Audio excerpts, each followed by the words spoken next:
Good morning students. So last day we have read up to rainfall. तो हम लोग rainfall तक पढ़े थे. रेनफॉल में आइसो हाइट्स पढ़ लिए, उसके बाद mean annual rainfall, annual range of rainfall जो था वो सब कुछ हम लोग पढ़ लिए. इसके बाद आ रहे clouds. Now the amount of cloud cover is measured in oktas. तो क्लाउड कवर किससे मेजर होते हैं? ऑक्टस से मेजर होते हैं. Types of clouds, 3 types of clouds are there. One is cirrus cloud, second is the stratus cloud and third is the cumulus cloud. अब Cyrus का दो पार्ट है, एक है साइरोक्यूमुलस, दूसरा है साइरोस्ट्रेटस.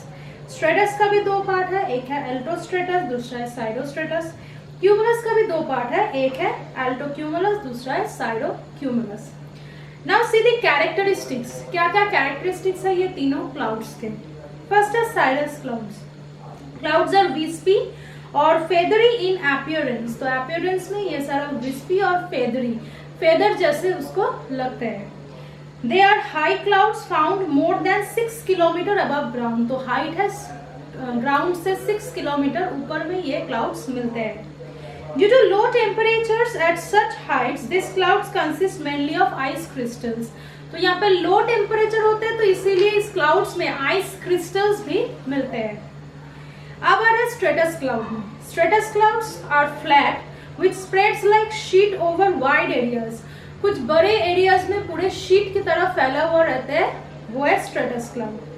Found in less than 3 kilometre above the ground. तो इसका हाइट है just 3 kilometre above the ground. Cumulus. Cumulus cloud का कैरेक्टरिस्टिक्स क्या है? स्ट्रेटस का हो गया. अब आ रहा है क्यूमुलस में. Clouds consist of puffy round masses of cloud rising from flat base. जिसका बेस एकदम फ्लैट होता है और ऊपर में पूरा पफ जैसा लगते हैं, पूरा कॉटन के बॉल जैसा लगते हैं. This clouds resembles cauliflower. लगभग कॉलीफ्लावर की तरह शेप होता है उसके. Found from about 500 metre to more than 10 kilometre above the ground. ये है जिस हाइट पे ये क्लाउड्स मिलते हैं. नाउ क्यूमुलोनिम्बस क्लाउड जो है वो थंडरस्टॉर्म लाते हैं. नेक्स्ट आ रहा है मेट्रियोलॉजी. मेट्रियोलॉजी क्या होता है? The scientific study of weather condition that is known as meteorology. और साइंटिस्ट जो सारा ये स्टडी करते हैं या फिर वेदर के लिए और वेदर से जुड़े हुए जो सारे स्टडीज करते हैं उसको बोलते हैं मेट्रियोलॉजिस्ट्स. नेक्स्ट आ रहा है climatology. The study of climate is known as climatology. Next is the medium that gives us weather information. किस चीज से हम लोगों को वेदर इंफॉर्मेशन मिलते हैं? Many newspapers and radio and television stations they carry weather forecast on reports. तो newspapers, radio और टेलीविजन से हम लोगों को मिलते हैं वेदर के सारा इंफॉर्मेशन. अब वेदर और क्लाइमेट जो चैप्टर है ये थोड़ा लेंदी चैप्टर है तो इसीलिए हम डिवाइड किए पार्ट बाय पार्ट में. इसके बाद जो last part of the chapter है वो हम लोग डिस्कस करेंगे, वो है डिफरेंट फॉर्म्स ऑफ प्रेसिपिटेशन. ये जो डिफरेंट फॉर्म्स ऑफ प्रेसिपिटेशन है, हम जब प्रेसिपिटेशन पढ़ाए थे तभी बताए थे कि उसमें बहुत सारे डिफरेंट फॉर्म्स है, लेकिन वो हम दूसरे वीडियो पे डिस्कस करेंगे. ये भी हम बताए थे, वही आज डिस्कस करेंगे. फर्स्ट है due. When moist air comes in contact with the cold surface, it condenses into tiny drops of water. तो moist air जब कांटेक्ट में आते हैं कोल्ड सरफेस के तो टाइनी ड्रॉप्स ऑफ वाटर में फॉर्म करते हैं. ड्यू जो कि विंटर सीजन में ज्यादा दिखाई देते हैं, वो भी ग्रास के ऊपर या लीव्स के ऊपर दिखाई देते हैं. It is particularly common during winters. Frost in cold climates where temperatures fall below 0 degree Celsius, dew can freeze. तो जहाँ पे टेम्परेचर 0 डिग्री के नीचे होते हैं वहाँ पे ड्यू फ्रीज हो जाते हैं to form the ice crystals that is called frost. Now frost बहुत हार्मफुल होते हैं फूड क्रॉप्स के लिए. क्यों? वो सारा फूड क्रॉप्स डिस्ट्रॉय कर देते हैं. Next is fog. It's a cloud that forms on near the earth surface. एकदम अर्थ सरफेस के पास ही होते हैं.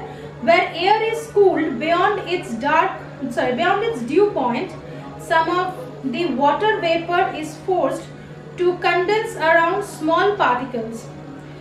तो when air is cooled beyond its dew point, जब dew point से और भी ज्यादा कूल हो जाते हैं, some of water vapor is forced to condense. उस टाइम पे water vapor condensed हो जाते हैं around small particles in the air like dust. Forming droplets, fog can reduce visibility to less than 180 meter. Next आ रहा है mist. अब fog and mist का एक basic difference है. फॉग का जो वाटर पार्टिकल्स है या फिर बोलोगे कि वाटर ड्रॉपलेट्स है, उसका साइज बहुत छोटे छोटे होते हैं, और मिस्ट का जो वाटर ड्रॉपलेट्स का साइज है वो थोड़ा बड़ा होते हैं, तो इसीलिए वो ज्यादा ट्रांसपेरेंट है, फॉग से ज्यादा transparent. Mist is a suspended cloud of water droplets occurring near the earth surface. It is less dense than fog. The degree of visibility associated with mist is equal to or more than 1000 meter. Now hail is a type of solid precipitation. It is formed when water droplets are carried upward by strong winds. तो जब strong winds carry करते हैं water droplets को, तब ये hail form होते हैं with towering cumulonimbus cloud.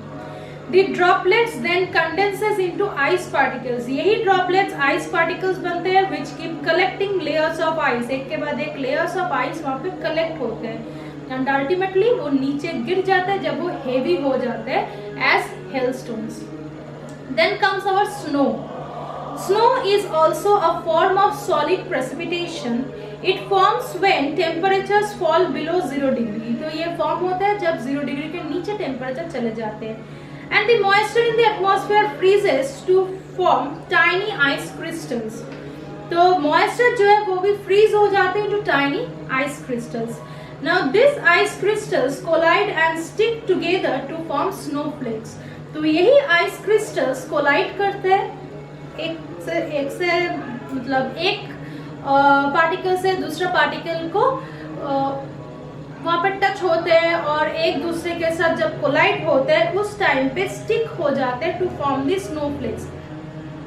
Snowflakes और हेल ये थोड़ा अलग है. स्नोफ्लेक्स सॉफ्ट टाइप के होते हैं लेकिन हेल बहुत हार्ड होते हैं. दोनों ही स्नो की फॉर्म है. Last point of this chapter is sunshine. The amount of sunshine that a place receives, it depends primarily on its latitude. Latitude के ऊपर depend करते हैं and the tilt of the Earth's axis relative to its orbit around the sun. Now lines on the map that can connect the places with the same duration of sunshine. ऐसा भी होते हैं बहुत सारे places में duration of sunshine या फिर time जितना टाइम लगता है सनशाइन के लिए वो सेम होते हैं कुछ कुछ प्लेसेस में. वो मार्किंग होते हैं आइसो हेल्स से. तो this is the end of the chapter. इसके साथ जुड़े हुए हर एक क्वेश्चन इस वीडियो में हम अपलोड कर देंगे, तुम लोग लिख लेना.